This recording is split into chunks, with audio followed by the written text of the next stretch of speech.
Big game at the weekend, Arsenal at home, but more importantly, thank God Bruce found his dog after the fireworks. Arsenal match preview.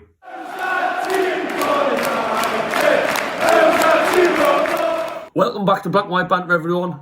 It's another big game this weekend, but before we touch on the Arsenal match preview, not that anybody really cares, because I don't really have that many followers or subscribers across social media, but I just want to say it now in case anyone's thinking it. There's a big social media blackout this weekend from clubs, organisations, players, because of all the hatred that's coming through social media, racial abuse, etc, etc. I just want to say a lot of fan channels and stuff are doing it on Instagram and Facebook. We are not. That's not because I think things need to change. I think a stance like this from clubs and players and significant bodies on social media, big influencers, is good. It's a big step and it's a big message being spread across the whole of the country. But I just don't buy into some of the fan channels I've seen that are saying that they're going to black things out for this weekend and not post anything. Are those people who run these fan channels still going to go on social media all weekend and flick on their own personal accounts and whatnot? Of course they are.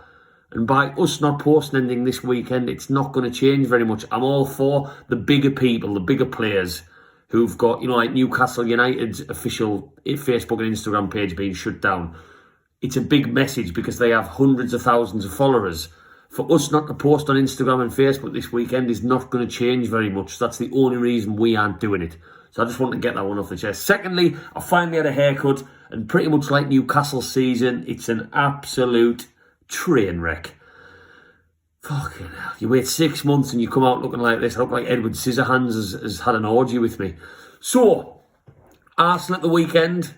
It again falls into this little cluster of games that we have that I've talked about that aren't the easiest on paper.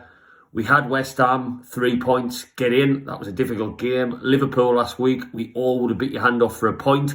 Well-deserved point against Liverpool. So already we are doing pretty well with regards to these harder matches.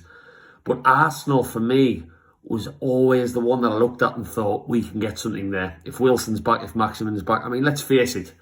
I've got a soft spot for Arsenal, don't get me wrong. From the Invincible season when I was a kid growing up, I've always had a soft spot for them. If I could see one of the Big Six, the Super League Six, winning the Premier League, it would probably be Arsenal.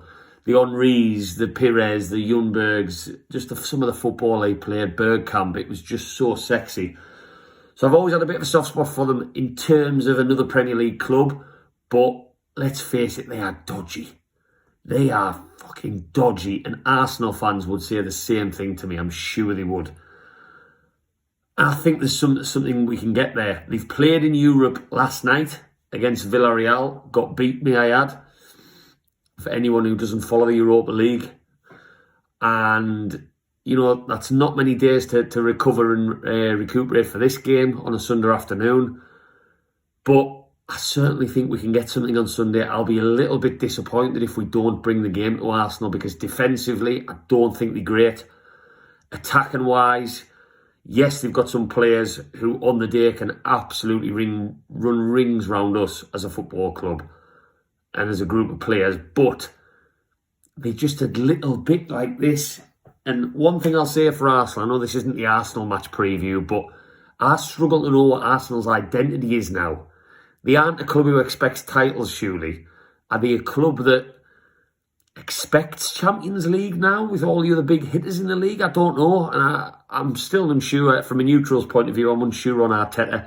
I think he's got a couple of fundamentals of the game right, but is he a manager as opposed to a coach? I'm just not sure. So I'm quietly confident for Sunday. I'm not sitting here saying that we're going to win. We do not go to play teams like Arsenal and expect to win. That's just not the Newcastle of like the modern day Newcastle anymore. They are in a different league to us in terms of their expectations, the football they play, the players they have. £50 million, £60 million. It's a different kettle of fish. But the one thing I will say, and the way I want us to set up on Sunday, is a high press. If anyone's watched Arsenal recently, a lot of the goals they concede is by this stupid passing around the box. Their defenders and their back four and the defensive midfielders don't seem capable. They are a team to me, if you get on the front foot and get up the backsides like an awful smell, then they crap themselves. and they don't like that style. The way Arsenal like to play is they like to pass it out from the back. They like to be given time on the ball. So very much like the Liverpool game in some respects, I want us to see us go fisticuffs from the first whistle. Maximin is going to cause Arsenal problems, let's face it. He is going to be a nightmare for them. They're defenders. Wilson's back now. I see Bruce has come out today in his press conference and said that Wilson is pretty much fit to start now. So Wilson is going to be on the back foot. He's always going to be hunting around in that box. So let's get the ball in the box as often as we can and support him with Almiron and Maximin and the pace that we have. Willock, our super sub Willock, he cannot play obviously because he is playing against his parent club who he's on loan from. So he's going to be missing. So we don't have that option from the bench anymore. Who's pretty much saved us in our last 3 matches. Bruce's press conference today. I'll touch on the funny before the actual serious team news stuff. So I always like to talk about Bruce's press conferences. Today he was talking about the social media blackout, and he said that his son Alex tells him about all the hate that comes through for him. It's not very nice because obviously Bruce isn't on social media, but it's not very nice to hear. But this is the great comment from Steve again. But he likes social media. The good news, apart from the racial hate, he likes it because his dog, when he went missing after a firework display, was found through Facebook. Well, I'll tell you what, we were all worried, Steve, about that dog. But we have a bit of a different idea of why that dog might have been run away. And we think the dog might have looked a little bit something like this.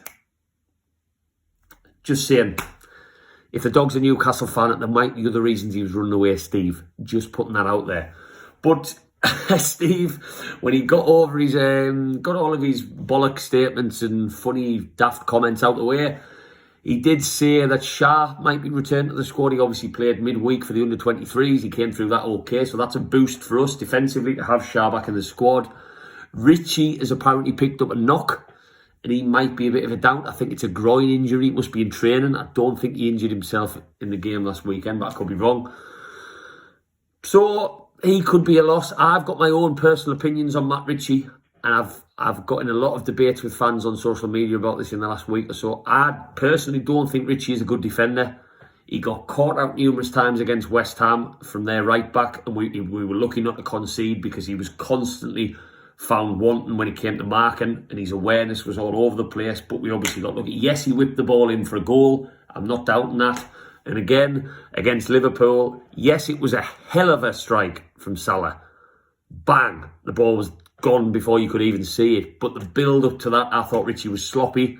People have told me that what Salah did in the build-up to that goal was world-class. I don't see it that way. I thought Ritchie was all at 6s and 7s, so I'm not convinced he's a defender. And let's not forget, Newcastle fans, Ritchie has spent most of his life as a left winger. So it adds up that he's not a defender because he's never played there naturally. He's done it for us a fair few times, but he's not naturally a defender.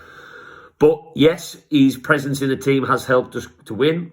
I don't think that's massively down to Ritchie. Obviously, I think the return of Maximin and Wilson, etc., has helped with that. But he might be missing. So who do you play in his place? Well, I think obviously the obvious choice is Dummett. He doesn't offer you much going forward. He did put some decent balls in the box not so long ago against Tottenham, if anyone remembers, in the first half. No one there to get on the end of them, but he did put some balls in the box that were pretty decent quality. But he's not going to offer what Ritchie offers in terms of that willingness to bomb forward. But I don't want Lewis in the team. He's a flight risk, and we are playing against a pacey Arsenal team. Lewis has never looked good for me all season, so he's not the alternative to come in. So for me, it's got to be Dummett. I think the rest of the team, apart from Willock, who will be out of the squad, will remain unchanged. I don't think Bruce is going to change a team that's winning. Obviously, Wilson will come in from the start. So who he drops for Wilson, that's anyone's guess, really. But it might be Joe Linton. We don't see Bruce drop Joe Linton very much. He's Bruce's love child to some degree. But that, for me, would be the likely player to come out of the side. But we'll have to wait and see on that one. Generally, though, apart from that, I think it'll be unchanged. And yeah, I think it's another opportunity. I see us as almost safe now. So the relegation fears, yes, don't get me wrong. If Fulham go and pick up a win at Chelsea, very unlikely. But if Fulham go and pick up a result at Chelsea, as they did at Liverpool, and suddenly that gap reduces down and we get beat by Arsenal, things look a little bit different. A little bit different, because we have Leicester in our next match. Very, very difficult game. But we almost over the line, Newcastle fans, aren't we? If I was talking about Newcastle as a neutral, if I didn't support them, I'd be saying we're safe. I'd be saying to me mate in the pub, your team's safe. So I'm not too worried anymore. And again, this is a free punt, but it's certainly, if we approach the game in the right way against this Arsenal team, this very leaky, very suspect Arsenal team, who've just played 3 days earlier in another country, I think we can get something. I'm not saying we're going to win. Actually, no. I'm going to go Mr. Optimistic. Must be this awful haircut. It's affecting my brain. But I'm going to go for a Newcastle win. I'm going to go for a Newcastle 2-1 win. We're not going to keep a clean sheet. We never keep clean sheets. But yeah, I'm feeling optimistic. And that might be my final last words, because that could be the curse. But I've predicted a score draw against Liverpool. I've done okay with my predictions the last month or so. But I just see an opportunity here with Arsenal playing midweek, and the way they've sort of let in goals recently, and our high press, hopefully our high press. Maximin should fancy it on Sunday. He's got no reason not to. He's been in banging form. Bruce said the players even applauded the goal he scored in training this week, so he's got to be banging form. Let's get at them. Let's make Arsenal shit their pants like we know Arsenal have become that sort of team to do so. Let's give them a reason to panic, play it out from the back, rush the decision, and let's just stay a little bit more tight defensively, more than what we saw against Liverpool, because some of the defending against Liverpool was comical. That first half, both sides, it was like a game of ping pong. So we need to reduce that down. We don't want to be relying on Dubravka again. But yeah, as always, Newcastle fans, let us know in the comments your predictions for the Arsenal game on Sunday. It's a bank holiday, so I imagine lots of you are going to be out enjoying beers for it. I certainly will. Don't know whether I'll get the match review done. Last week I was rough. This week I'm going to be rough. I'm going to have to figure that one out, because I am going straight out to the pub from the match for a bank holiday Sunday session in the beer gardens. Umbrella at the ready. So get us on Facebook and Instagram as well, Newcastle fans. As always, like and subscribe, and I'll hopefully touch down for a match review. And if anyone finds Bruce's dog, please let us know. Don't we let any fireworks off in Newcastle this weekend, Newcastle fans.